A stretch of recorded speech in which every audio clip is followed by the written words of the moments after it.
Buenos días, mi nombre es Luis Capote Pérez y vamos a hablar en esta píldora sobre la donación desarrollando la cuestión de sus elementos esenciales. Simplemente hay que recordar que la donación es un contrato de carácter gratuito y que está regulado en el Código Civil, aunque en el apartado relativo a la adquisición y transmisión de la propiedad y los demás derechos reales. Todos los contratos tienen que suponen el análisis del elemento consensual que plantea el tema de la declaración de voluntad, el objeto contractual, que son las obligaciones que van a desarrollarse, y también el tema de la causa, que en este caso es el animus donandi o liberalidad.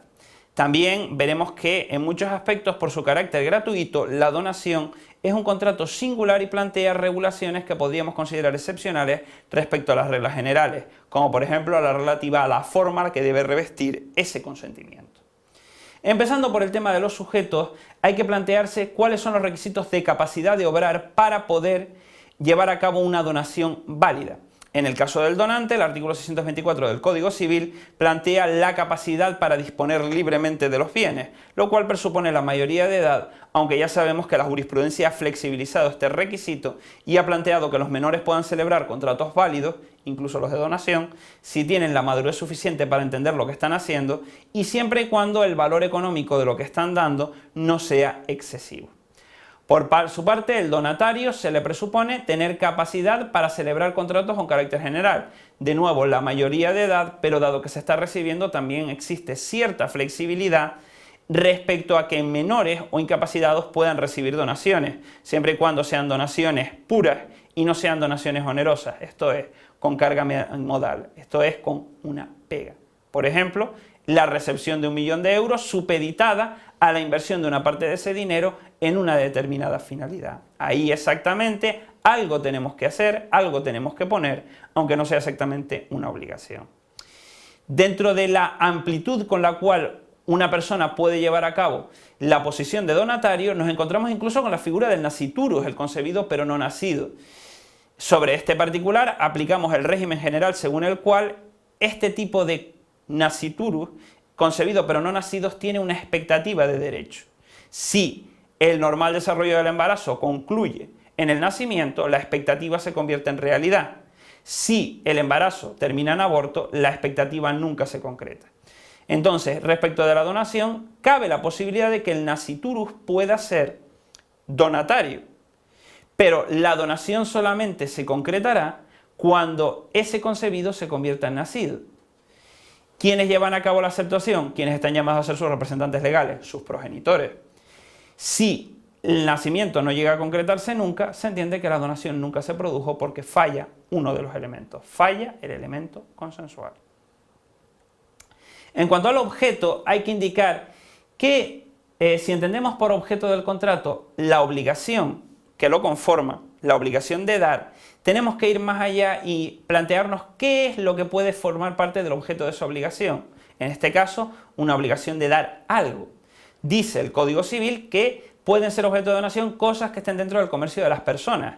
Aquí el concepto de cosa es más amplio. No solamente es el elemento tangible, cosa mueble, cosa inmueble, sino que también se admite el concepto de bien, que alberga el de cosa, pero también alberga elementos inmateriales como la propiedad industrial o la propiedad intelectual.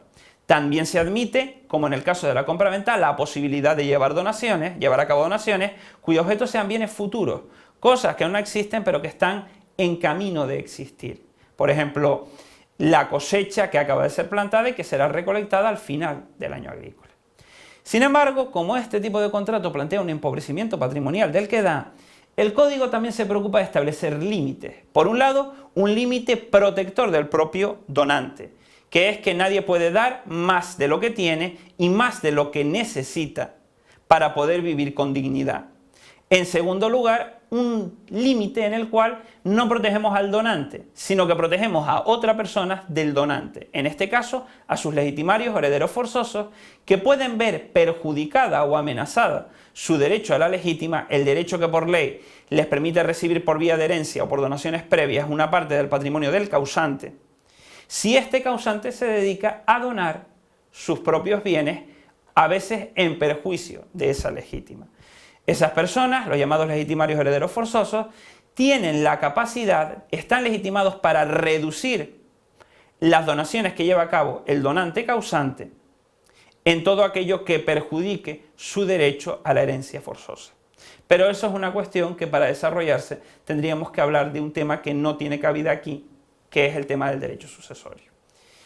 En cuanto a la forma, la donación también es excepcional. Primero porque, pese a que se le llama acto de liberalidad, estamos ante un contrato. Requisito ineludible es la aceptación por parte del donatario. Sin aceptación no hay consenso, sin consenso no hay contrato.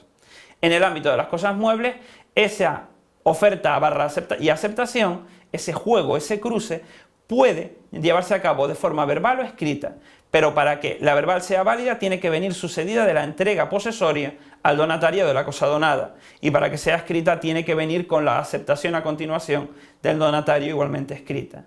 Ahora bien, si estamos ante cosas inmuebles, ante fincas, se entiende que el valor de lo que se está dando es de tal nivel que no nos vale cualquier forma. Se requiere escritura pública.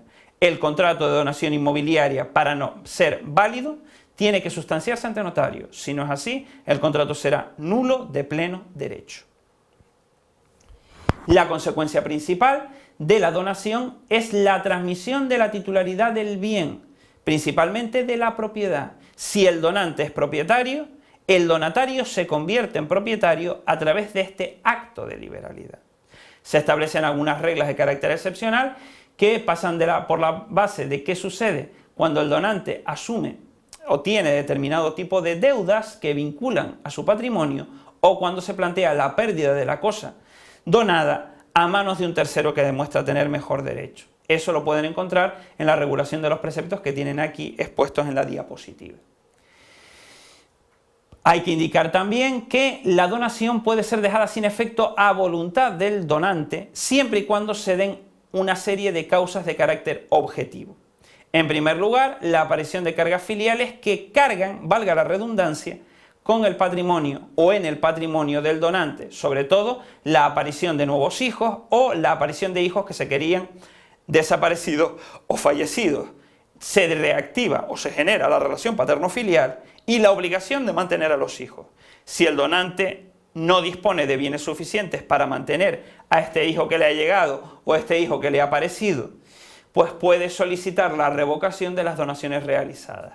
Los otros supuestos parten de la base de un mal comportamiento del donatario para con el donante.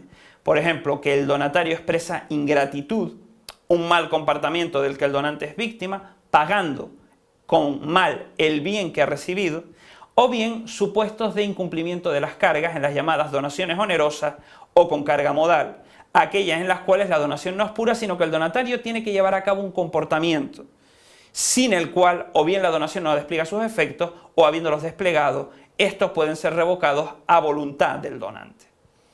En estos casos se entiende que no estamos ante una contraprestación, no estamos ante una obligación del donatario, porque no puede plantearse un cumplimiento forzoso, sino que el cumplimiento de la carga genera efectos, el incumplimiento de la carga hace posible la revocación de los efectos de la donación. Por último, hay que indicar que el propio código y la propia práctica han generado especialidades en el ámbito de las donaciones, quizá a título de ejemplo de estas que pueden encontrar y que pueden desarrollar a través de libros y manuales que hagan referencia al derecho de los contratos, son las llamadas donaciones remuneratorias, las que se hacen como recompensa a un servicio prestado del donatario al donante, o bien aquellas que han servido de ejemplo durante toda esta explicación, que son las llamadas donaciones onerosas o con carga modal, aquellas que plantean la realización de un comportamiento por parte del donatario para poder recibir el bien. Esta es una explicación, grosso modo, de uno de los contratos más singulares que recoge nuestro Código Civil. Muchas gracias.